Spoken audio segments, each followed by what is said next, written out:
Salut à tous les amis, j'espère que vous allez bien. Présentation du pack découverte, le pack découverte que Kotodama Édition m'a envoyé. Kotodama Édition, maison d'édition de manga affiliée à Petit, qui vise à quoi? À parler du Japon, des thèmes principaux que les Japonais adorent. Ce sont des mangas, 3 tomes 1 et un one-shot. À chaque fois, il y a un petit documentaire, des illustrations de 16, 15, 20 pages à la fin de chaque manga pour nous expliquer tout ça. On commence par un one-shot, Inatsuba, on est à l'ère Meiji, une femme forte, un peu de féminisme.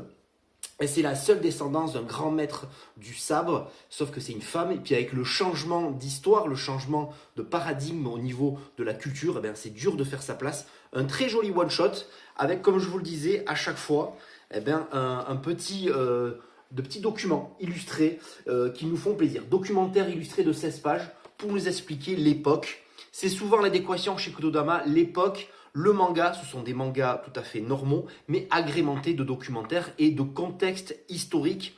J'adore, soit la fin du 19e, soit le début du 21e, c'est génial. On continue avec donc du sabre, de la femme forte, l'ère Meiji. Là, on continue avec aussi l'ère Meiji et le début du XXe siècle, 1910 pardon. Et puis Engineer, chemin de fer. Alors là, c'est un thème très peu raconté dans les mangas traduits en France. Mais il y a beaucoup de mangas. C'est un thème vraiment chéri par les Japonais. C'est quoi? C'est un représentant d'un chemin de fer et puis un conducteur qui vont s'allier pour essayer de sortir de l'hégémonie américaine qui a mis son pied dedans dans les chemins de fer japonais. Excellent titre, terminé en 2 tomes il me semble. Voilà, vous avez le dessin ici.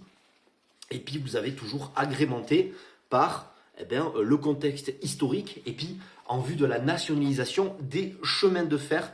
Très joli manga, j'ai hâte de lire le tome 2. Sushi Ichi, là on est l'époque Tokyo, fin du 19e siècle. Les sushis sont vraiment à la mode. Et puis ce maître sushi, entre tranches de vie, rencontre, on a un peu du Food Wars avec les femmes qui se mettent très légèrement nues.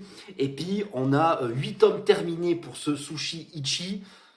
Et puis, on a l'histoire du sushi, l'histoire de la gastronomie, l'époque qui évolue aussi avec l'arrivée de nouveaux mets originaux, le chocolat par exemple, qui vont mélanger avec les sushis locaux. C'est excellent.